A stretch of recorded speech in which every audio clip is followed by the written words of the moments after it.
Social engineering. Now, first, what is social engineering? Social engineering is the art of convincing people to reveal confidential information.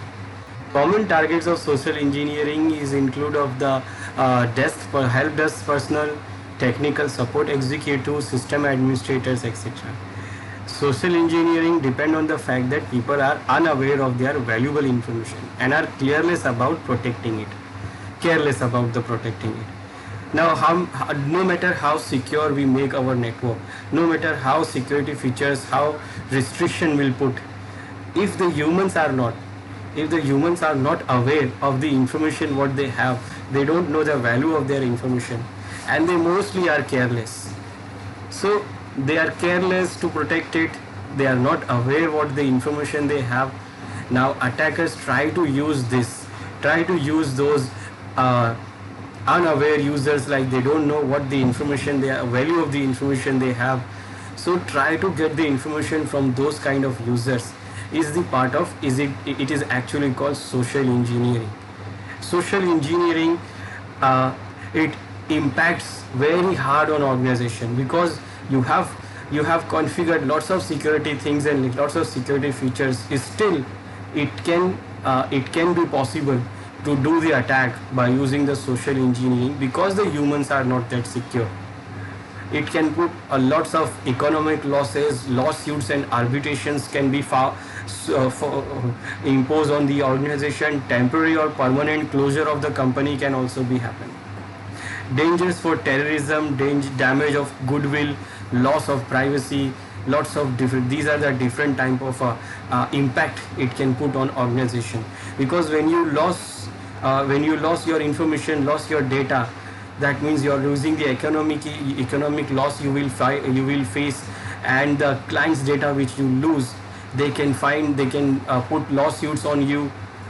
It will damage your goodwill, and it can lead to the temporary or permanent closure of the company. So this is very harmful for the organization, because social engineering is very hard to detect. Behaviors vulnerable to attacks. Human natures, when we talk about the human natures of trust, is the basis of any social engineering attack. Because by default, what humans nature is, it is to trust someone. So when we feel someone is very trustworthy, then we can do trust on them. We don't think about like maybe it is an attacker who's trying to make friend with us and try to get the information. Now it is very hard to detect also, because we don't know who is the attacker and who is what a genuine friend. Now ignorance about the social engineering and its effect among the workforce makes the organization an easy target. So because organizations or users, they are ignorant about the social engineering thing, social engineering attack and the effect of that social engineering. Fears of severe losses in case of non-compliance to the social engineering request. Social engineers lure the target to dilute information by promising something for nothing. Greediness, that means they promise that they will get something, but actually they will not get anything. Targets are asked for help and they comply out a sense of moral obligation, like because our natures are to trust someone and to help someone. So what attacker try to get the target, they lure the target to help the attacker because of the moral obligation. So they will say like, friends should do that because you are my friend, you should do this. The moral obligation they will put on the target.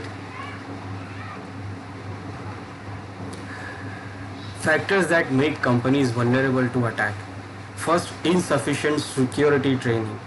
That means whenever the organization hires some new users or new members, they should provide the sufficient security training to them, like these are the things which you should not do and these are the things which you should do, and you should not do this and that, and make strict guideline for that. So if it is not there, it is your company is vulnerable. unregulated access to the information. That means the information access, when the users or the when the users have access on the information, they must be regulated. Several organization units, and sometimes in single organization, like organizations are big, so they have different units of the organizations. This can lead to the vulnerability, because attacker can impersonate himself from the other units of the organization. Like it can go to some unit and it will say that I am from the other unit and I want to get this information or that information. So it can be also lead to the vulnerability. Then lack of security policies, then it can happen like if you are having multiple units, so attacker can go to other unit and say that I'm from the other unit and I want to get this information. But if you are having a proper policy, then it will not be easy for the attacker to impersonate from the other unit of the organization. So if the security policies are not properly configured, then what it is, the vulnerability which the factory or the factors, these are the factors which is the vulnerabilities in the company, and it can lead to the social engineering attack. Now, why is social engineering effective? If you say about the attacks, different type of attack we have in this hacking, in the world of hacking, then we can say that social engineering is the most effective attack we have. Now, why it is effective? Because of the security policies are so strong as their weakest link, and humans are the most susceptible factor. That means the security policies are strong, but it is only strong as the weakest link, like the humans, because the policies have to be followed by the human, and if the humans are not following the policies, it is what the vulnerability. And it is very difficult to detect. That is what I am saying, that it is very difficult to detect the social engineering attempts. So if someone is trying to get the information from you, someone trying to get the help from you, it is not like that person is an attacker and it is willing to help. It is wanted you to help him. So maybe it is a genuine person and he is wanted to help. So you are helping someone, but maybe it is an attacker, or maybe it is a genuine person who need a help. So it is very difficult to detect the social engineering attack. There is no method also. There is no method to ensure complete security from social engineering attack, because we have only option. We have an option to provide the proper security guidelines, but in fact the guidelines have to be followed by the human. So if the humans are careless, then we can't do anything. So we can say that there is no proper method to ensure the complete security from social engineering attack. There is no specific software or hardware also. There is no specific software and hardware to defending against the social engineering attack. So we can't say that there is a software there or there is a hardware device which can easily detect the social engineering attack. So we can't detect it also. So that is why it is what the effective attack we have. Now the phases in a social engineering attack. First, research on target company. This is what we do in the reconnaissance phase. We do the dumpster diving, websites, employees, tour company. Even attacker can tour the company to get the information. Then select the victim. Then attacker will try to select the victim, identify the frustrated employee for the target company. Frustrated employee. Remember, frustrated employees. Most of the employees are frustrated with their company. So you will easily find any of these victim who is frustrated with the company. Maybe he is not get the leave. Maybe he is not getting proper pay, or it is not getting some we can say like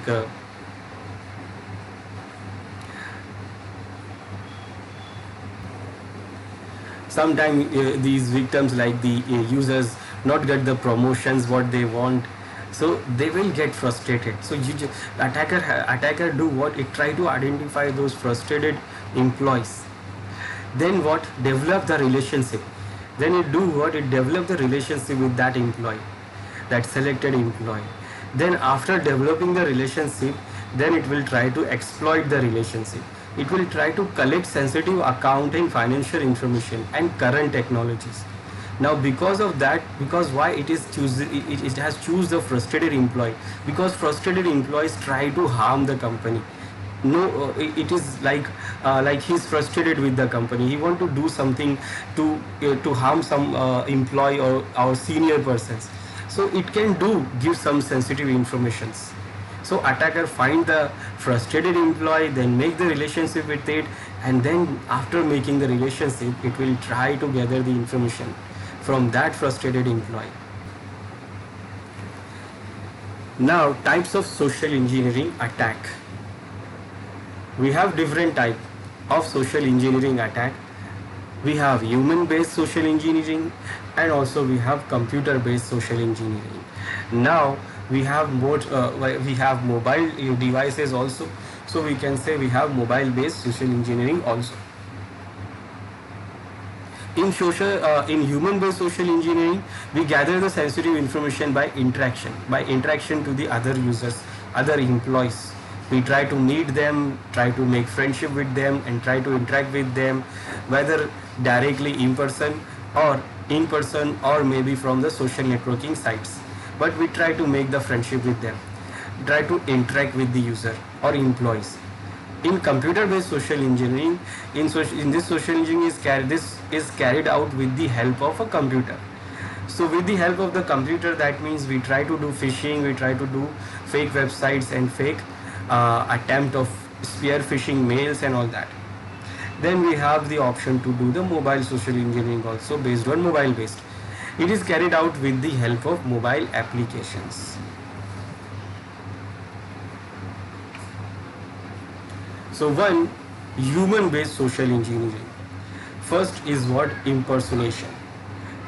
Impersonation, that means it is the most common human based social engineering technique, where attacker pretend to be someone legitimate or authorized person. An attacker may impersonate a legitimate or authorized person either personally or using a communication medium such as phone or email. Impersonation helps attacker in tricking a target to reveal sensitive information. So first, human based social engineering, we can say the attacker try to do the impersonation. He try to become a legitimate or authorized person, and through the mobile, through the phone, email, whatever, or directly interacting with the person, it try to do the impersonation as that he is a legitimate user or authorized user, and then it will trick the user to get the sensitive information.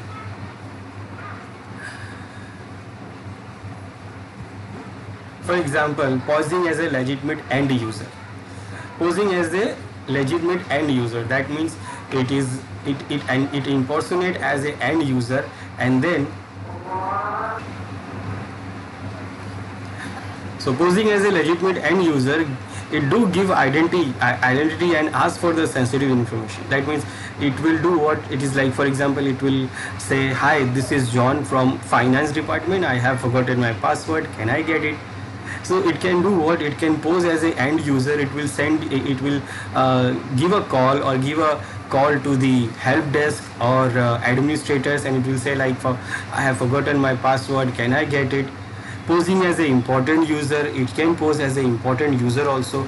Posing as a VIP of a target company and valuable customer, and it will say that, "Hi, this is Kevin, CFO secretary. I'm working on an urgent project and lost my system password. Can you help me out?"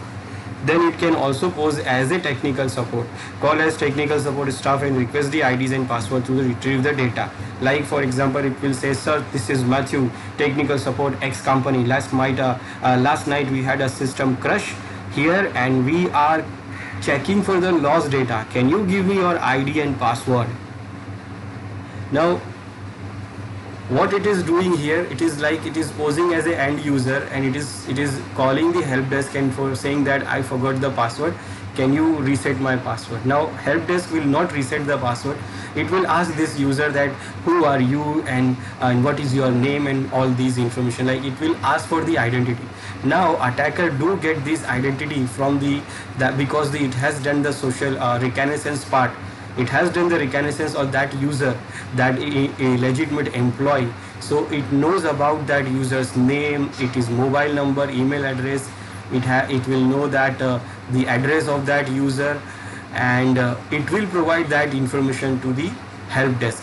Now sometime help desk person still may not allow them to do reset the password. Then what it can do, it can pose as a VIP target, a VIP user, important user. It can say like, I'm the important person, I'm this and that, and I'm in very urgent need and I have forgot my password and you help me, and if you don't help me then I will see you, because I'm an important guy and I'm an important user here.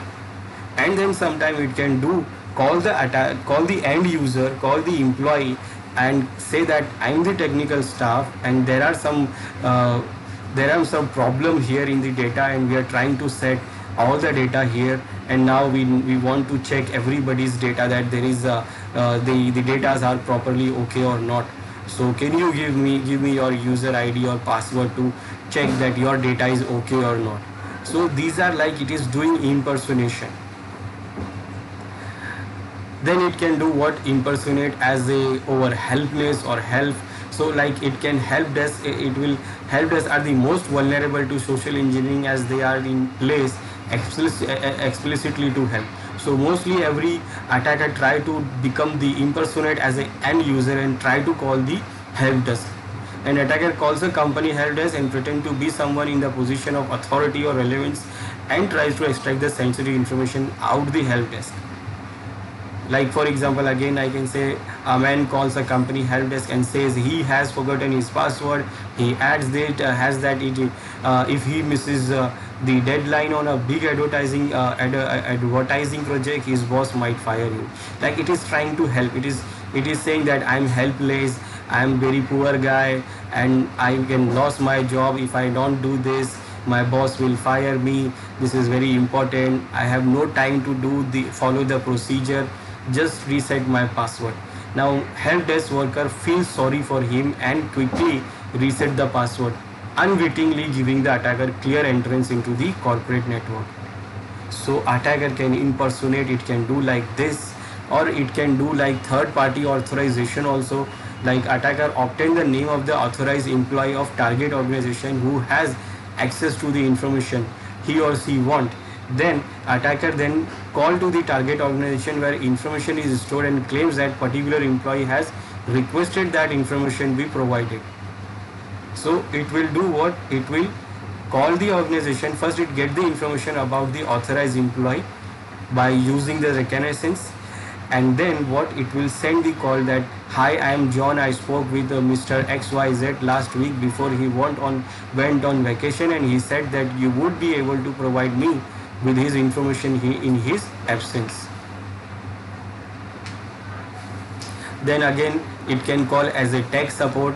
Then attacker pretend to be the technical support staff of the target organization, software vendors or contractors, and he or she may then claims user ID and password for troubleshooting problem in the organization. For example, attacker will call and say, hi, this is Mike and tech support. We have had some folks in your office report slowdowns in logging in lately. Is this true? So employee may say like, yes, it has seemed slow lately. So attacker will say, well, we have moved you to a new server, so your service should be much better. If you want to give me your password, I can check your service and things should be better for you now. So this is also like attacker can do impersonate himself like a tech support, try to help the user. Then it can be impersonate as a repairman. Attacker may pretend to be a telephone repairman or computer technician and enter into the target organization, and then he or she may then plant a snooping device or gain hidden password during activities associated with their duties. Like it will come as a repairman of your device and then it will put the sniffing devices. Remember the sniffing hardware sniffers, like the USB or Bluetooth or wireless sniffers we have. So they can put the sniffers there and then they can go away, and then they can sniff your data there. It can put the keyloggers there, hardware keyloggers in your devices, and then it can use it can log your all information, key logging, and it can do sniff also. Then it can also impersonate as a trusted authority figure. It can become like, hi, I'm John Brown, I'm with the external authorities, Arthur Sanderson, we have been told by corporate to do surprise inspection of your disaster recovery procedure. Your department has 10 minutes to show me how you would recover from the website crash. So it can be like a trusted authority and it will say like this is that and you just show me. Now it can do like I'm sure a sales report out of the New York office. I know this is short notice, but I have a group of prospective clients out in the car that I have been trying for months to get outsourced their security training need to us. They are located just a few miles away in just I think that if I can give them a quick tour of our facility, it should be enough to push them over the edge and get them to sign up.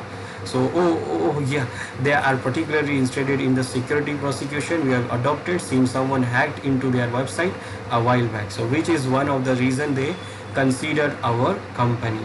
So they can pose it like they are coming, some clients are coming very urgently, they want to tour our security, our organization, they want to see what are the security prosecutions we have, and then they will try to see all of these. And then it can do what, hi, I'm with Irion Express Service, we received a call that the computer room was getting too warm and need to check your HVAC system. So using the professional sounding terms like HVAC, like heating, ventilation and air condition, may add just enough credibility to an intruders and masquerade to allow him or her to gain access to the targeted sourced resources. So it can get into the server room and then it can put some keyloggers or sniffing device there also. Then human-based social engineering, we have eavesdropping and shoulder surfing also.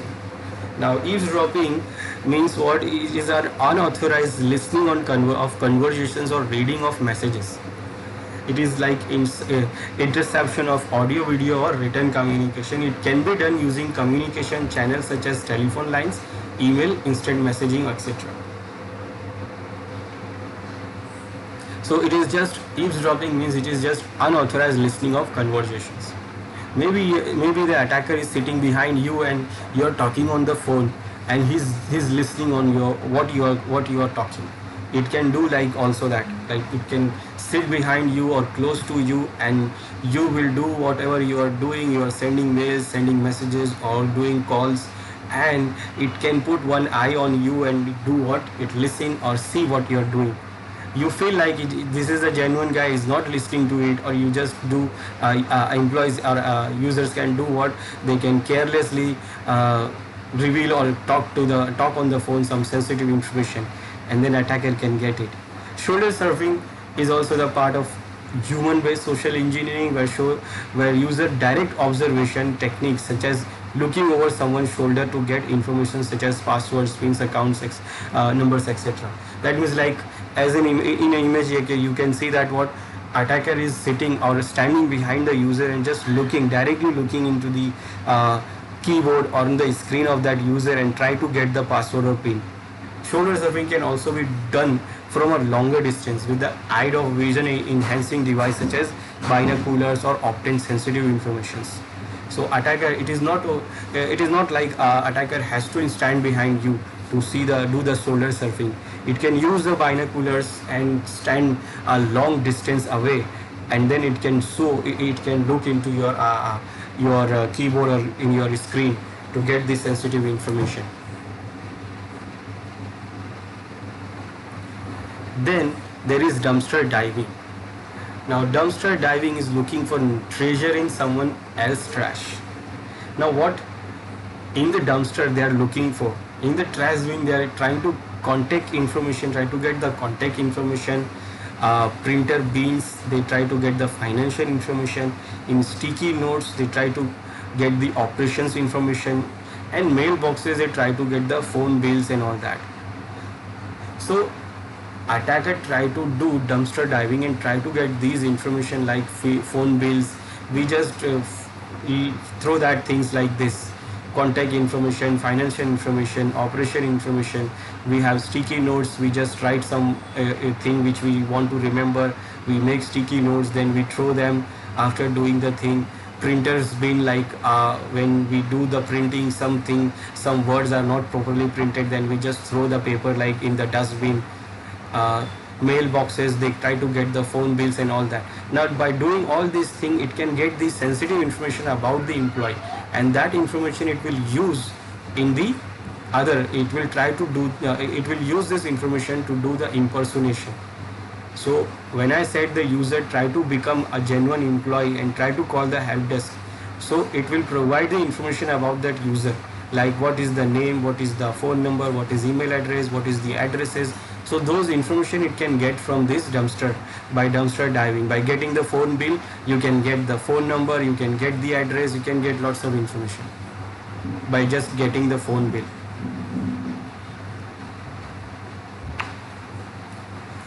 Then in human-based social engineering, there is reverse social engineering, piggybacking and tailgating.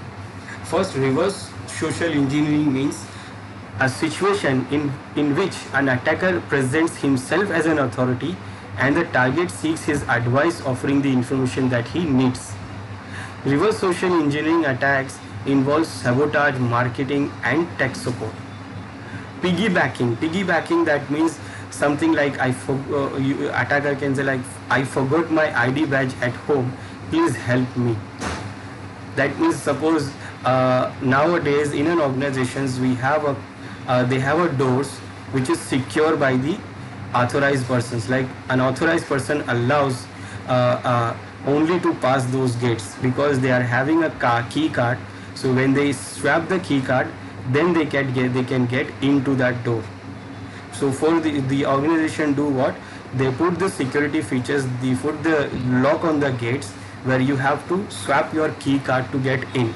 And remember, if you swap the key card, then you considered in, and only then you can come out. If suppose you have not swapped the card and you get in, so that you cannot come out also. Now what attacker do? Attacker do what? It says like, someone is passing through that gate, so it say like, I have forgot my ID badge at home, please help me. Try to get the help from the already user, and suppose some user help him, so it will do what? It will swap the card, the authenticated user, the door will open, and the user, the attacker will do what? It will also pass through that gate. Then when he wants to come out, then he will do the same thing. Then it can do also tailgating. This means the unauthorized person wearing the fake ID badge enters the secure area by closely following an unauthorized person through the door, requiring the key access. So it can also do this by using the fake key ID and then just tailgating by the authorized person. So piggybacking, that means it will say like, I forgot my ID and just want to go to the secure door, and in here you have the fake ID, fake key card ID, and when someone authorized person swap the card, it will just enter by that also, do the tailgating with that authorized person. Now computer-based social engineering. In computer-based social engineering, we have pop-up windows, host letters, chain letters, instant messengers and spam mails. Pop-up windows, that means windows that suddenly pop up while surfing the internet and ask for users information to log in or sign in. You may have seen this when you go to some sites. So it will ask you to log in first. It will ask you to sign in with your proper email address or proper email and password. Like some site you go, some application sites you go, so it says first sign in with your Gmail account. It will say like create your own account or sign in with your Gmail or Facebook account. So pop-ups comes and then you will sign in with your Gmail or Facebook or any other account, and then you can get that application or do and serve the site maybe. So attacker do what? It create those fake sites, and when you go to those fake sites, the pop-ups comes like you have to log in with your corporate email address and password. Now corporate email address and password, that means which is not the Gmail password, not the any other public email services. So corporate emails, that means the mails account which you get from your organization. So when it says like this, and then you will give the information like your corporate email address and password, that means you're getting into this pop-up window attack. They can log your information and then throw you out. Hoax letter. Hoax letters are emails that issues warning to the user on new viruses, trojans or worms that may harm the user system. So it will send you, the attacker will send you this mail, and it will say that there are a virus coming into your system, or it is there are the new virus which is come here in the network, and they are infecting these machines. It is very harmful virus and all that and these and that. And then it will do what? When you it will say that if you want to remove this virus, or you want to test your machine against the virus which is it there or not. So it will give you the link like download this antivirus and scan your system. So you will download the antivirus. Maybe it is not an antivirus, it is itself a virus or trojan, or maybe it will ask you for logging also. So when you log in with your account, that means you are getting into pop-up Windows account attack, and also you can get infect your system by those trojans and viruses also. Chain letters are emails that are free gifts such as money and software on the condition that the user has to forward the email to the said number of persons. So sometime you may find you get some messages, or you may get some emails also, that if you want to get this gift, then send this message to 50%, or send this mail to other 50%, or suppose if you want to get this free gift, then provide your information, send your information to this account, or call to this account, this number also, or send email to this number or this email address. Then when you call or when you send the email, then they will start the game. They will ask for the new thing, they will ask for the this information, that information. They will lure you that you will get this money, you will get that money, and then finally they will rob you. Instant chat messenger. It can gather the personal information by chatting with the selected online user to get information such as date of birth dates and maiden names and all that. So by just using into the chatting or messenger, like you go to Facebook, you go to chatting on that, you chat with the employee or the victim, and then you try to get this sensitive information. Like you will impersonate as a normal genuine friend, and then you try to get the information from it.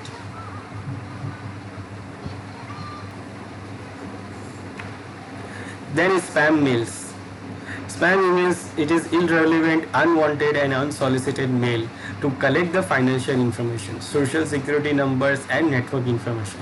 Now mails, like it is like hoax letters, or we can say chain letters. They are also mails. So spam mails are like it is marked as a spam. Basically, when some users get the mail and they say that this is a spam, so if some amount of user when they said that these mails are spam, then those email services do mark them as a spam. These are like it is irrelevant or unwanted and unsolicited mails, which is actually Hello, sir. trying to collect financials and security information numbers and something like that. So this is what it is, unwanted mails, which is we can say it is a spam. So computer based engineering, social engineering, there is phishing. So when I say they said chain letters or spam emails, so it is trying to divert you from these fake web pages. So and this phishing means what? It is illegitimate emails falsely claiming to be from a legitimate site, attempts to acquire the user's personal or account information. So phishing mails or pop-ups redirect user to fake web pages,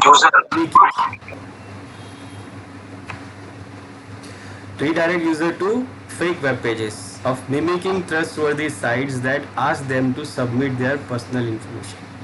So basically, the attacker sends the mail letter, chain letters or spam mails to the users and try to impersonate like this is the mail from the authenticated site.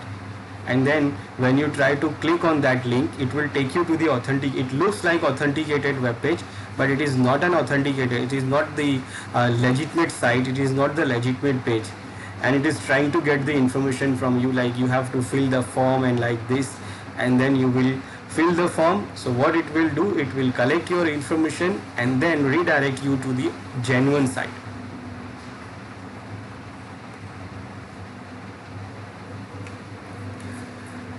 And we can say spear phishing also. Spear phishing is a direct targeted phishing attack aimed at a specific individual within our organization. Now phishing, when we say phishing, that means it can send anyone. You just send the mail to lots of people, and then someone is trick into your your trap, and they reply, or they come to your fake website or something. Now spear phishing, that means it is a targeted phishing. Targeted email, you send the targeted mail to a specific individual within an organization, and it, in contrast to the normal phishing attack where attackers send out hundreds of generic messages to random email addresses, attacker uses spear phishing to send a message with specialized social engineering content directed to a specific person or email group of people. Spear phishing generates higher response rate when compared to normal phishing attack. That means what attacker do, it will try to send the direct phishing mail to a organization's specific individual of the organization. Like suppose we have isolated, we have decided the victim, we have done the reconnaissance part, and we have decided that this is going to be our victim which we will do the attack of the social engineering. So we get the information about that user, like his likes, his dislikes. Like suppose for example, he want to learn dancing. So he want to learn dancing, or he's interested in making fitness, he's interested in going to gyms and all that. So what one attacker can do, attacker send the special social engineering content email to that user. Like it can send a mail, spear phishing mail, and it says that it is from the dancing academy, or it can be from a gym, reputed gym, and then it says like we are having a 50 or 70% discount going on. If you click on this link and right now you log in, then you will get 50% discount, you will get these, that and that. So when the attacker, because the attacker is having the victim is having the interest in this, because attacker knows the victim's interests, so the victim will click on that link and it will go to the site, and then the site is the fake site, and it will go to the site and it will provide the information. It will provide the information. It can say, like we can say, we can create a page, and we can say fill the page, create an account, and then you are ready to go. And first time you provide your credit card information. For first month or for 2 months, you are not going to charge anything. Anytime you can disconnect this, anytime you can discontinue, but first month you will not be charged. If you like, then you can continue for the next month. So provide your information and log in, create your account, and then you will get this thing or this service. Now because the victim is interested in that service, it will create the account. It will feel like, okay, this is the genuine site, or this is a genuine thing, and when I create account, I will get these free goodies and all this, and it will provide the information. Now what attacker has done, it has created the fake site, and it get the information about it, and then redirect the user to nothing. Then mobile-based social engineering. First, publishing the malicious app. So for mobile-based social engineering, what attacker do? It publish the malicious app. What attacker do? Attacker create the malicious app with attractive features and similar names to that of popular apps, and publish them on a major app store. Unaware users download these apps and get infected by malware that sends credentials to attackers. Maybe attacker can do what? It can download some genuine app which is not free on the Play Store, on iOS store. So when it is not free, so it download it, it will get the app, and what it do? It change some codes of that. It recode that application and add some malicious coding, so that it can download the Trojan, it can open the back door, and then it will publish that application into Play Store or maybe somewhere else. So it will do what? It will publish this in the Play Store, and then what? When the user download those applications looking authenticated, now users do what? If it is free, so users feel like, okay, this is free, so I can download this because it is very good application. Nobody is giving me free, and this one is giving me free, so it can download it and install it. And when it installed the application in the mobile, then what? It will create the backdoor and send the information to the attacker. So attacker can do what? It can create its own application with the interesting features, or it can download the existing authenticated application and try to recode it. And then it will publish this on the store, and whenever a user download that application, it will infect the user mobile and send the credential and important information to attacker.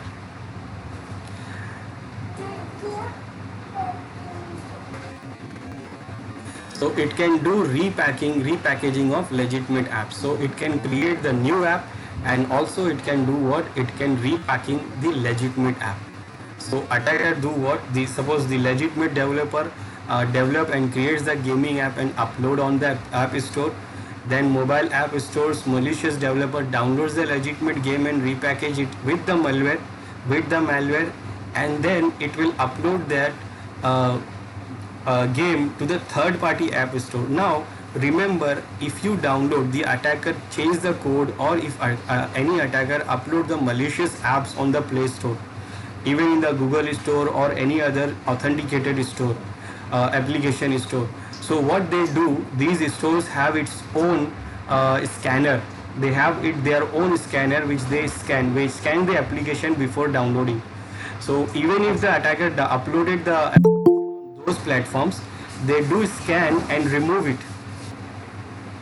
So those authenticated Play Stores or application stores, what they do, they have their own scanners. So if attacker try to upload those malicious applications or repackage application on those, then what? They can detect it, and they can do what? They can remove this. So what attackers do normally, they upload it onto third party app stores. Third party app stores where they don't scan any application, they accept any applications, and then they send the link to end user. Now when the end user download that application from this third party to app store and install it, it will open the back door and then the connection to the attacker. The application will install the malicious code here, and then it will get the access of give the access to developer of that malicious code. Or it can do fake security application also. Attacker infects the victim PC, the victim logs onto his or her bank account, malicious malware PC pop-ups a message telling the victim to download an application into his or her phone in order to receive security messages. So suppose it is infected, and then what? Whenever it goes to some other banking or some specific sites, the pop-up comes and it says like download an application to receive the security messages. Now victim downloads the malicious application on his phone, and attacker can now have the access of authentication factors sent to victim from the bank via SMS. So attacker can do this also. It will infect the user's PC with the malware, and then attacker uploads the malicious application on the app store. So when the app store, the user downloads the application from the attacker's app store, and user logs into bank account, or pop-up message appears telling the user to download an application onto her phone. And then when it downloads, it is the malicious code, and it sends the information of the user to the attacker. Then it can use the SMS also. SMS, that means it says like suppose first Tracy received an SMS text message saying ostensibly from the security department at Zim Bank. So what it is, actually attacker is sending the SMS to the Tracy, the victim, thinking it is a Zim Bank customer service number. Now it is sending to him as a customer service bank number. Then what? It claims to be urgent and that Tracy should call the phone number in the SMS immediately, worried she called to check on her account. It is like attacker will send the message to this victim, and it will give a number that Tracy to call to this number immediately. Emergency, please call this number. Your account, we are seeing that your account is some problem and you have to make sure that your account is running, so call this help desk number. Now this Tracy feels like this is a genuine message from my bank and I have to call this number to fix the problem. So it will call this number, this victim Tracy will call to this number. So she called thinking it was Zim Bank customer service number, and it was recording asking to provide her credit card or debit card number. That means when she called to the attacker, when she called to this number, it is a number of attacker. Now attacker will do what? It will ask for the detailed information about credit card or debit card number. Then predictably Tracy revealed the sensitive information due to the fraudulent text. Now because of this text, Tracy feels like it is the genuine customer service and I am giving this information to the genuine customer service. And it will reveal the information and it will have a loss of this information. Then we have insider attack.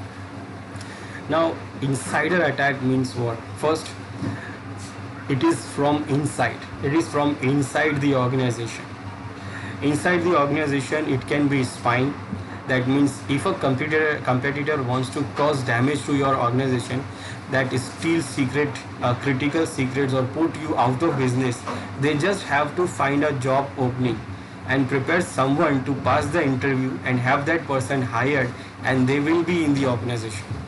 That means the attacker or the person who wants to do harm for your organization, they will try to get the job in your company. They will try to find the job opening, then they will prepare itself to pass the interview, and then when it is inside, when it is hired, then it can do the attack from inside. Then it can be done for the revenge also. It takes only one disgruntled person to take revenge and your company is compromised.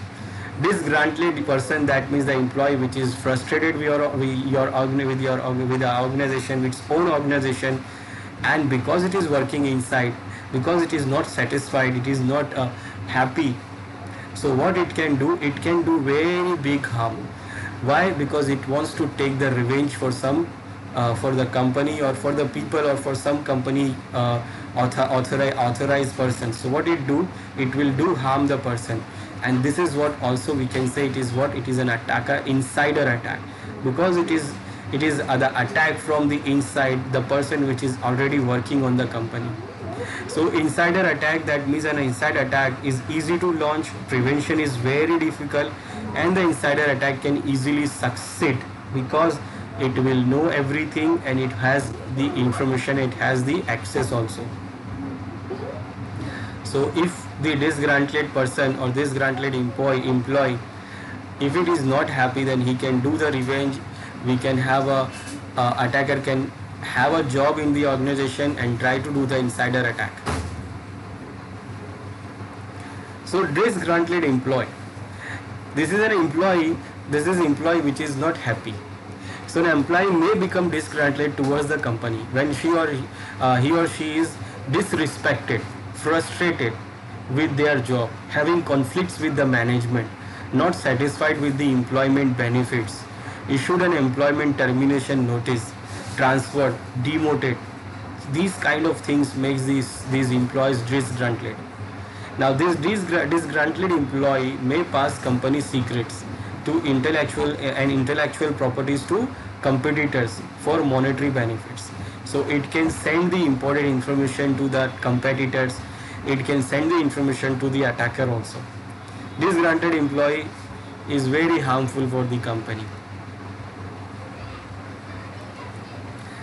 For preventing the insider attack, So what we should do? First, separation and rotation of the duties. Any IT company you will go, you will see the rotation of the duties. You will see that separation and rotation. So you always get the rotation and separation because of this.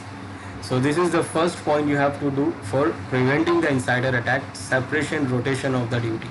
That means when you come for, suppose you're coming in morning, so after 1 week you will come at night, and in the morning somebody else will come. So if suppose you are the disgruntled user, disgruntled employee, so if you try to harm something, so next time when someone else come on your place, then it can detect that there is something a problem there. Then we should give the least privilege. Not everyone should get the every privilege. The person should get only the privilege which is required for him to do the job, nothing else. That is what least privilege. So even if it is a disgruntled employee, still it will not have that much privilege to do the damage. Then controlled access, that is what the access only to giving to do the job. So suppose the employee, if he want to do some job, so it will get only the privilege and access to do that job, otherwise it will not get any extra access. Logging and auditing, that means everything whatever happening in your network, happening in your system, we always do the logging, and also we do the auditing of it. Legal policies like, if you do this, then these are the legal policies, these are the legal things which you face. You will face this consequences if you do this thing or that thing. So you have to implement that legal policies also. Then archive the critical data, that is very important. If suppose the disgruntled employee have deleted your important data or something, then you can recover it from your backup, your archive. So if you have not taken a backup or archive your data, then you may be in a problem. But still there is no single solution to prevent an insider attack. So insider attack is very dangerous. So there is no single solution for it. We have to make sure that all these things will be there. Common social engineering targets and defense strategies, like these are the common targets and these are the defense strategies we can use. For example, front office or help desk. What is the technique to attack on this? Eavesdropping, shoulder surfing, impersonation, persecution, and intimidation. Now what is the defense here? Train employees. Help desk to never reveal password or the other information by phone. That means no information, no anything, no help on phone. If you want that any help, then you have to send a proper mail from your account, and only when you get the proper mail from that authenticated user's account, only then they should help the employee. Then parameter securities. Parameter securities where attack techniques are impersonation, fake IDs, piggybacking, etc. That means when you are having a security on the gate or on the secure rooms, then attacker try to do the impersonation, try to get the fake IDs, try to get piggybacking, etc. Defense is what? Implementing the strict badge, token or biometric authentication, employees training and security guards. That means we have to train the guards, security guards and employees that do not allow anyone with your access. That means you swap the key card, so only you will pass the gate, nobody else will pass. And security guard should not allow anyone, whatever he will say that he forgot ID, he forgot this and that. No, you will not able to enter without your authenticated IDs. In office, pseudo surfing, eavesdropping and irrigation will be the attack technique. The security defense is what? Defense strategies will be training the employees, best practices, checklist for the using password, escort all guests. That means whoever come for the visiting in your department, in your office, everyone should be escorted properly. Then they should not go to those rooms which they have not allowed to. Again, employees training is very, very important. Phone help desk, impersonation here, intimidation and persecution on the help desk call they can attacker can do. Again, employee training, enforcement policies for the help desk. So, mail room, that means theft, damage and forging of mails. Here we have to lock and monitor mail room, employee training. Again, employee training.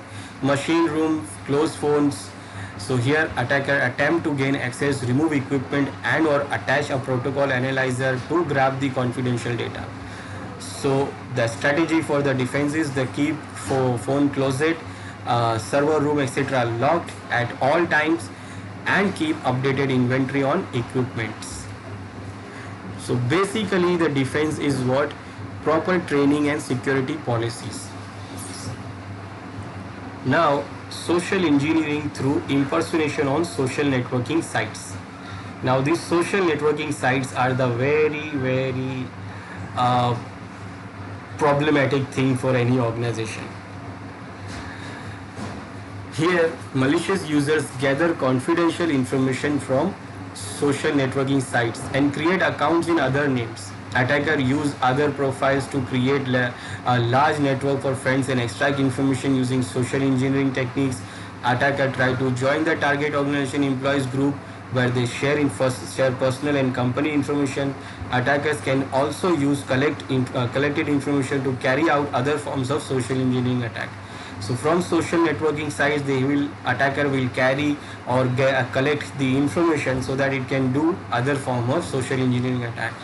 Organizations detail, professional details, contacts and connection details, personal details, so that it can use other social engineering attacks. Like Facebook, we have Facebook social networking site. Here attacker creates the fake user group and Facebook identities and as employees of the target company. So it can create a group of the target company and send you the friend request like you will join the group, and then you will feel like you are in the genuine group but you are not. Using a false identity, attacker then proceed to friend or invite employees to fake group employees of the company. Then users join the group and provide their credentials such as date of birth, educational and employment background, suppose name, etc. Then using these details of anyone of the employee, an attacker can compromise a secured facility to gain access to the buildings. Then we have Twitter also. It can do the same thing on the Twitter also. Then risk of social networking to the corporate networks. So what are the risks of this social networking? We have data theft. A social networking site is an information repository accessed by many users, enhancing to the risk of information exploitation. So we have a problem of data theft. Then involuntary data leakage. In the absence of a strong policy, employees may unknowingly post sensitive data about their company and social networking site on social networking sites. These users, those users which is where unknowingly or sometimes they carelessly post the sensitive information. For example, they are in server room and they click the selfie there with the servers and then post it on the social networking site, saying that I am in the server room, I am doing this. What you are doing, you are posting the information about your server in the social networking site. Like in the background, attacker can see that what type of server you are having, what type of devices you are having. Targeted attacks. Here, attacker uses the information available on social networking site to perform a targeted attack. Then network vulnerabilities here. On social networking sites are subject to flaws and bugs that in turn could cause vulnerabilities in the organization network also. So if suppose the employees are using the social networking sites in the organization network, so sometimes these social networking sites have some vulnerabilities, and if the vulnerabilities are exploited by the attacker, it can also compromise the organization's network, corporate networks. Then there is identity theft. This identity theft occurs when someone steals your personally identifiable information for fraudulent purposes.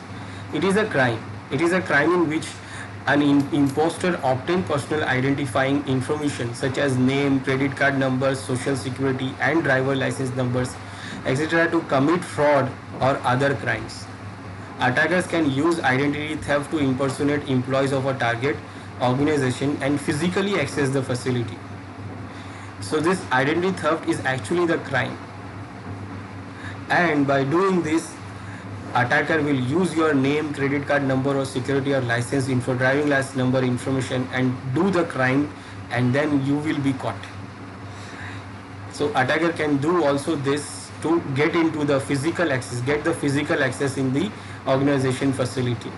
Types of identity theft like child identity theft, criminal identity theft, financial identity theft, driver's license identity theft, insurance identity theft, medical identity theft, text identity theft, identity cloning, synthetic identity theft, social security identity theft. ID fraud hits record high in this last years.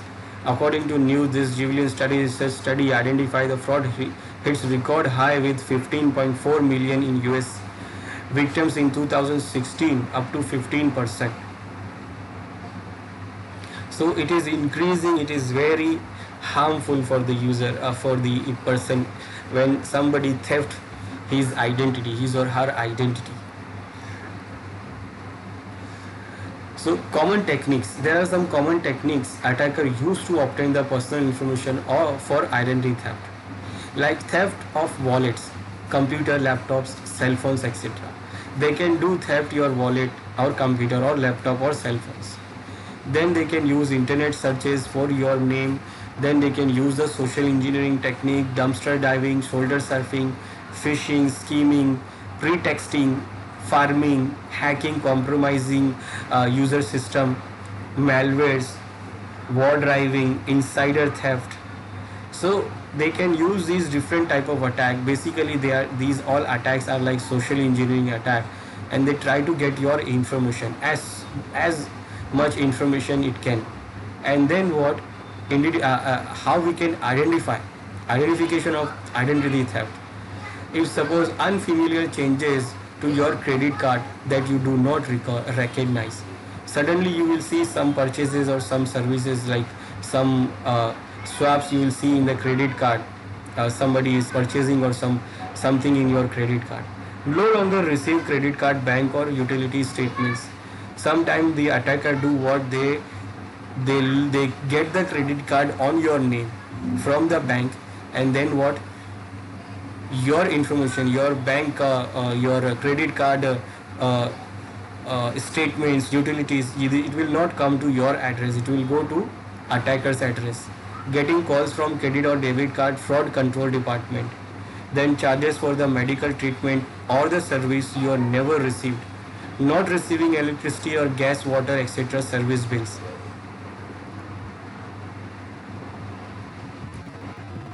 So what attacker do here, it try to theft your computer, phones, dumpster diving, it try to get your bills and phone bills and or something, and then it will go stepwise. First it will change the phone bill address, then on that address it will try to go to some other things, like try to get the driving license on that other address.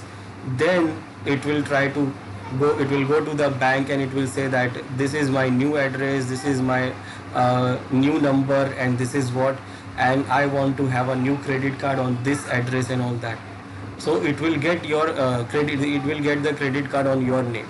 It can get your information by using the phishing, by texting you directly, by using the social engineering technique, and even it can hack your system by using malwares, or even some insider theft also. It will get into your house and try to get the information or sensitive data from your house.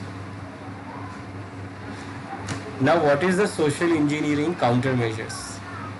First, good policies and procedures are very effective if they are not taught and enforced by the employees. After receiving trainings, employees should sign a statement acknowledging that they understood the policies. So the only thing which we can say that it is saving from the social engineering is what? A proper training and the policies. So we have to give the proper good policy. We have to create the policies and procedures and implement those policies and procedures and give the training to users and sign the user statement that they have understand these policies, and if they don't follow the policies, there are some legal consequences are also there. Password policies like periodic password changes, avoid guessable password, account blocking after failed attempts, length and complexity of passwords, secure secrecy of passwords.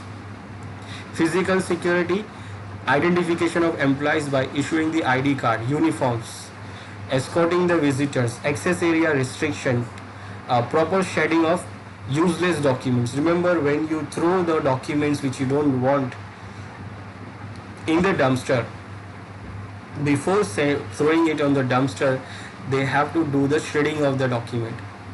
So you may see some there is a device, there is a machine which do shred the papers, documents. You put the document into that device or that machine, it will shred the document into pieces, and then you can throw that pieces into the dump. Employing security personals. So you have to employ the security personals so that it will guard you on the gates and everywhere. Then first you have to provide the training. An efficient training program should consist of all security policies and method, increase awareness on social engineering. So your employees, you have to train your employees to know about the social engineering. Operational guidelines, you have to make sure the sensitive information is secured and resources are accessed only by the authorized users. Access privilege, there should be an administrator, user and guest account with the proper authorization. Classification of information, categorize the information so as top secret, proprietary, for internal use only and for public use, etc. Then proper incident response time, so there should be a proper guideline for reacting in case of social engineering attempt. Background check and proper termination process, that means insider with the criminal background and terminated employees are easy target for procuring the information. So whenever your organization hires someone, they have to do the background check of that employee, that whether this employee is terminated from somewhere and why it is terminated, or any other criminal background these employees are having.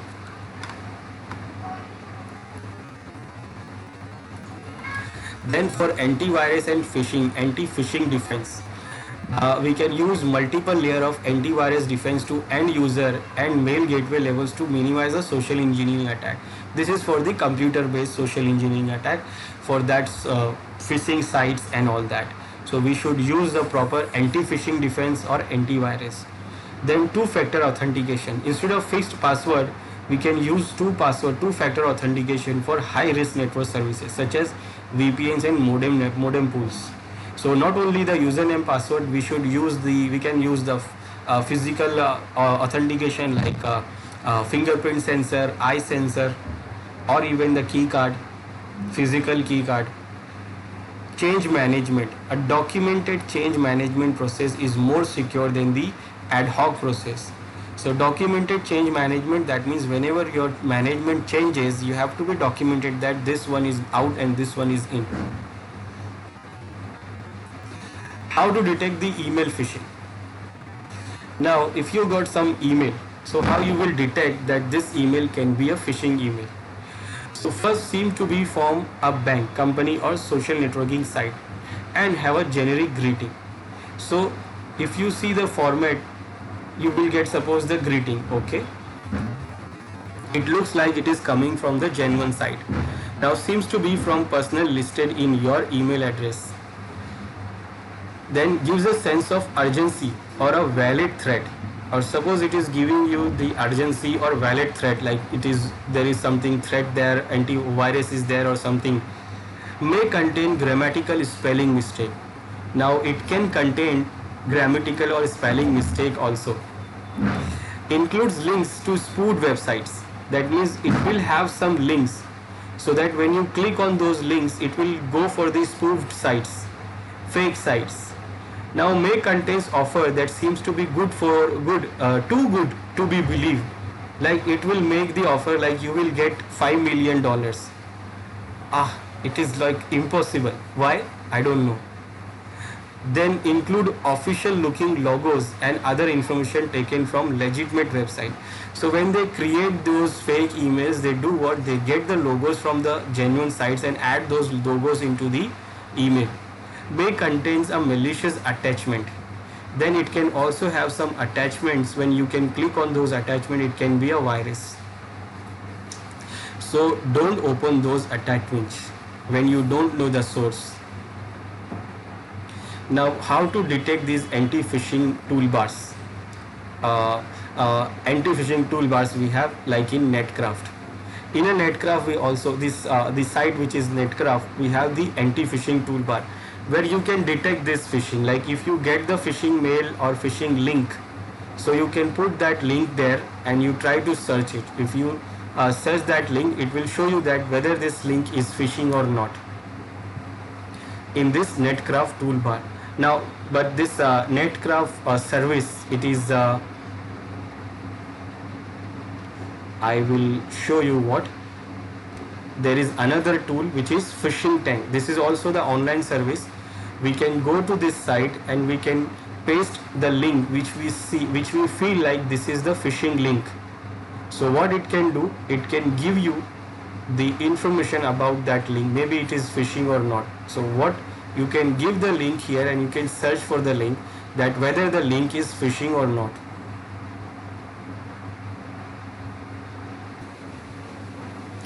So you will go to the browser and type toolbar.netcraft.com. So it will come up with this site where you can download the toolbar for your browser, and that toolbar will automatically indicate about the site which is you feel which is actually phishing or malicious or spoof sites, because it has a lot of it has a big database of these sites. So you have these, you have mobile, you have a tool for the mobile, Android, iOS or Amazon mobile devices. You have a toolbar for the browser, you can add as an extension, and you also have the Netcraft extension for mail agents like Microsoft Outlook, Office 365 or even a Gmail agent. So for example, I want it for my browser, so I will go here. My browser is Chrome, so I will select the Chrome.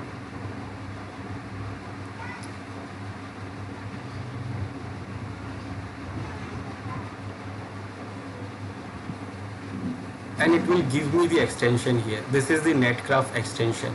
So we can add this, and when I will add this, it will come here, and whenever I go to any site, it will keep monitor that site. It will check the site for malicious things. If the site is spoof, it will notify me.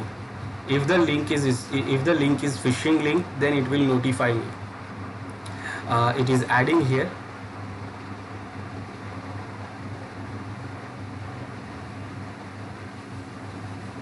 And now it is added here. To get your extension all over computer, turn sync on.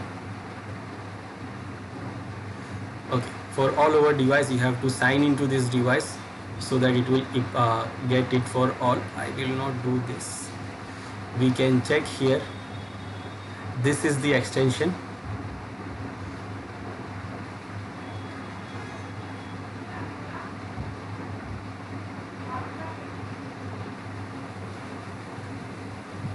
So this is the extension, it is enabled. Now when I go to any site, so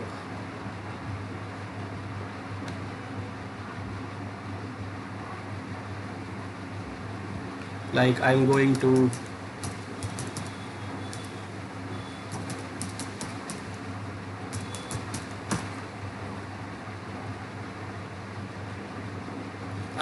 this site. Now when I go to the site, you will see here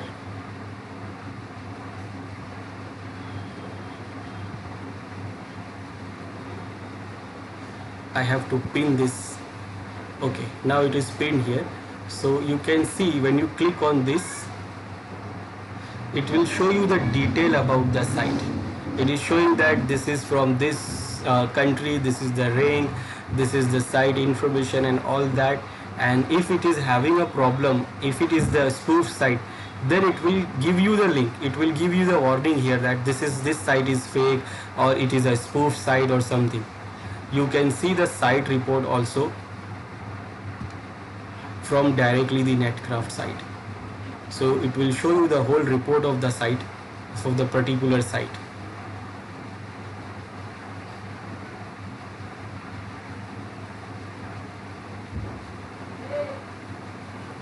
So it is showing about the whole report of this particular site in detail. So it can detect the spoof site and also phishing links.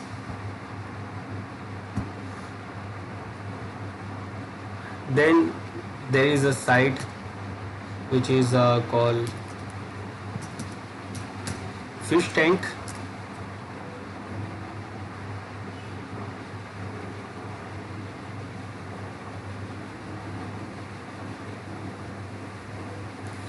Now here, whatever the link you feel like it is phishing link, you paste that link here.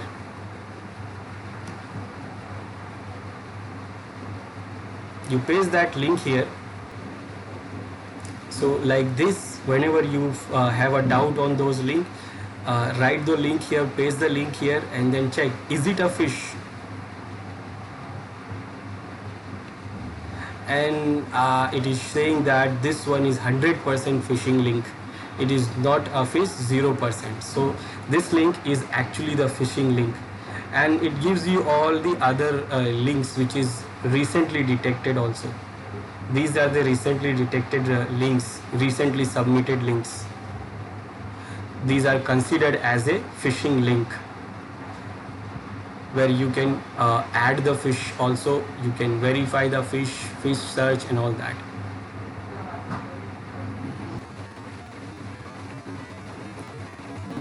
Then identity theft countermeasure. To secure from identity theft, secure or shred all documents containing private information.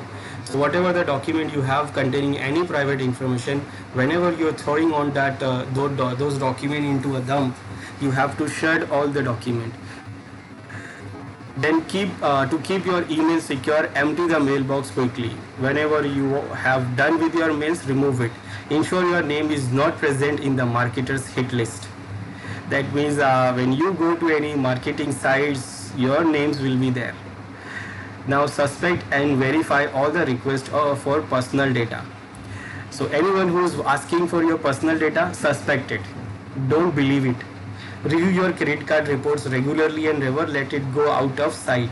Protect your personal information from being publicized. Never give any personal information on the phone. Do not display account contact number unless mandatory. Social engineering, pen testing. So pen testing, first what attacker has to have? First, attacker has to have good interpersonal skills to do this. Good communication skills, creative and talkative and friendly nature. These are the things which attacker must have to do the proper social engineering attack. And the objective of the social engineering attack pen testing is to test the strength of human factor in a security chain within our organization. Social engineering pen testing is often used a rise level of security awareness among employees. Testers should demonstrate extreme care and professionalism for social engineering pen testing, as it might involve legal issues. So for doing this, first define scope for your pen testing, obtain a list of emails and contact of predefined targets. Now information is available or not, depending on that you can go ahead. If the information is not available, then you collect emails and connect the details of employees in the target organization. And if it is available, then create the script with this specific pretext. If it is not available, then you collect information using footprinting technique. Information is available, yes or no. Now when it is available, then create the script. Otherwise you go again to try to collect the information. Then email the employees asking for personal information. They are giving or not, depending on that. Like if they are giving, so document all the records information and respective victims. So record the information like who is giving the information on the mail, and if it is not sending the mail, then send a monitor email with the malicious attachment to target the victims. and attachment is opened, then document it and name the victim. Then if it is not, then send the phishing email to target victim. Now if it is opening, responding with that, then you document all these things and the response and respective victims, who is accessing it, who is responding with these kind of things. And if it is not, then you will say like, this is what these employees are good, they are not getting any information and password. So you will respond, you will document all these things. Then we'll do directly using the phone, call the target posing as a colleague and ask for the sensitive information, call the target user posing as an imposter, a important user, call a target posing as technical support and ask for the sensitive information, refer to an important person in the organization and try to collect data, call a target and offer them rewards in lieu of personal information, threaten the target with dire consequences, for example account will be disabled to get information. Then user use reverse engineering techniques so that the target yard information themselves. We can do that by using in person, like befriend employees in care for a cafeteria and try to extract the information, try to enter the facility posing an external auditor, try to enter the facility posing a technician, try to tailgating wearing a fake ID badge or piggyback, try eavesdropping and shoulder surfing on system and users, and then finally document all findings in the form of report for in person. Now this is what social engineering pen testing social engineering toolkit. It is available in Kali Linux. It is called the social engineering toolkit. It is also called SET. This social engineering toolkit is an open source Python driven tool aimed at penetration testing around social engineering. So it contains lots of different tools which we can use to do the social engineering in the network, in the internal network, and we can try this on our internal organization, internal users.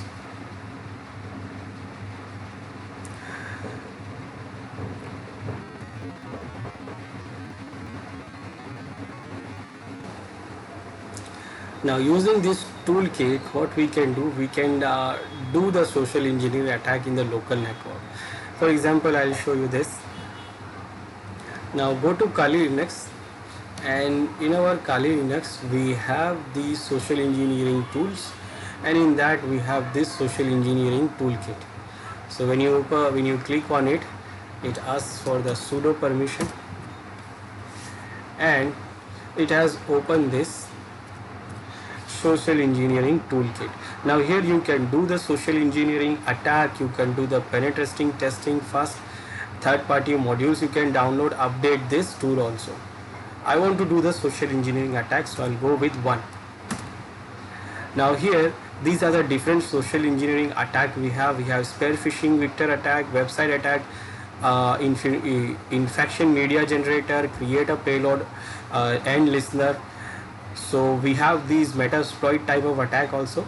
I want to do the website attack because I want to create the fake website, spoof website. So I'll go with number 2. Now here we have option to use the Java applet method to attack. We have a metasploit browser exploit attack, or we can do the credential harvesting. Credential harvesting, that means I want to get the credential of the user. So I will go for that 3. Now here we have some templates available. That means some of the known websites templates are there. We can use those templates, or we can directly clone sites. So if the template is not there, then we can do what? We can directly clone the site which we want, or even we can import our own custom web pages. I will go for cloning, so I'll go for 2. Now here it is giving you the IP address for the post back in harvester tub nabbing. That means this is the IP which is used to get back the credential. Like when the attacker, when the victim click on that link, it will get back to this IP. That means we have to send this IP as a link to the victim and when the victim click on that link, the victim will connect into this IP. Or you want to another IP, then you can go for another IP. This is my own IP. This is my Linux, Kali Linux IP. So I'll go with this. Now it is saying that give a URL which you want to clone, like this. So I want to clone https:// I want to clone www.facebook.com. So I want to clone this website. I will press enter here. It is cloning the website. Now it has been cloned, and what it is running, the harvester on credential harvester on port number 80, and it is waiting for the information. It is waiting for the link. When the user click on the link and when the user put the credential there, then it will log all those credentials. Now what we have to do, we have to send the link of this IP to the victim and make that victim click on that link. That means we have to lure the victim to click on that link, so that what we can do, we can create a phishing mail. We can create the phishing mail with the fake link, so that the link, the user will click on that link. For example, this is my Gmail account and I'm going to compose a mail. So I'm going to send this mail to the user, the victim, email address, subject, I will say like this is the interesting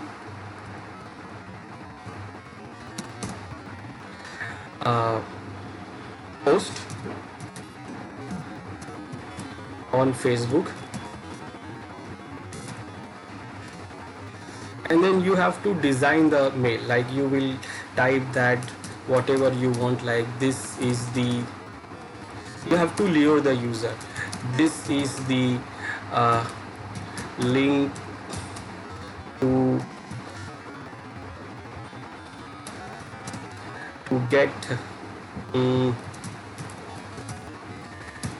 connected with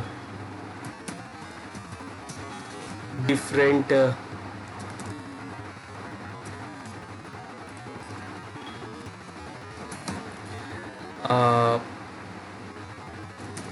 users, or maybe something else. Now here I will give a link. Now see what I will do here. I will go for this link tab here, and now what I will do, I will put the text which is going to be displayed. So the text will be displayed like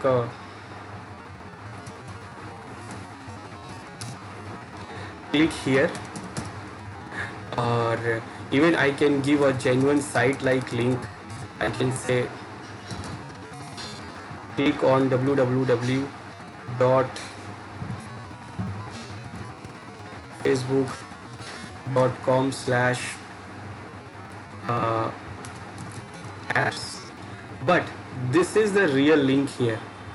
So here what I will type, the IP of my Kali Linux machine. So this is the link, this is the text which is shown there, but in the background this is the link. I will say okay. Now you can see the link here, but actually when you click on this link, it will go to that IP, and I will send it to victim.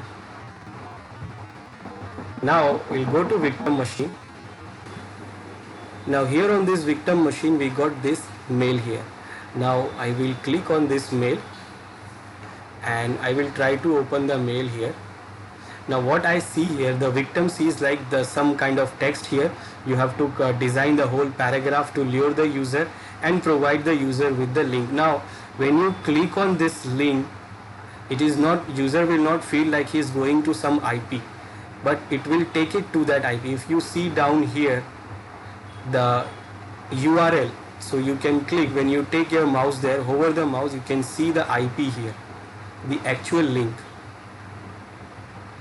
So what happened when I click on this link, it opens the web page. Now you check the IP address here. It is the Linux, Kali Linux IP address, but it looks like the genuine Facebook site. Now here when I give the username, and suppose I give any password here, I give this username, I have given this password ABC@123.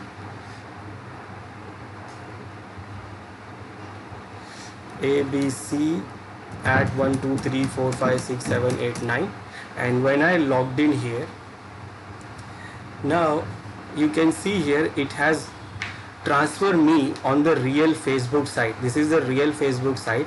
We can see the URL here, and without anything, like it is like I feel so victim will feel like it is some kind of error here, and I have to give the username password again.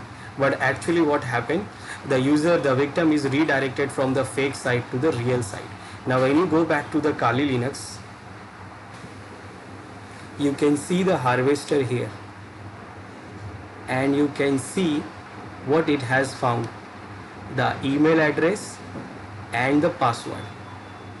So you can see it has already found the email address and the password which user has tried. So what it did here, it harvested the username and password, harvested the credential, and then redirected the user to the original site. So this is what the tool, social engineering toolkit, and also it has other tools also which we can use. We can try that, and for closing this we can press Ctrl C to stop this. It says press enter to continue, or press C again to cancel. So it has different type of attack, different type of social engineering attack we can try. So this social engineering toolkit, we can use it for the local network. It works good in local network, where you can we can do the penetration testing. We can test the users, whether they are clicking on those links, whether they are not aware or careless, and they are clicking on those links and harvesting their username, password, how intelligent those users, how trained those users. So we can test that by using this toolkit. So this is what the social engineering topic, and in this the basic thing is it is no software hardware which can protect about this social engineering. There is only way we have it is to have a proper policies, procedures, and enforcement of those policies and procedures.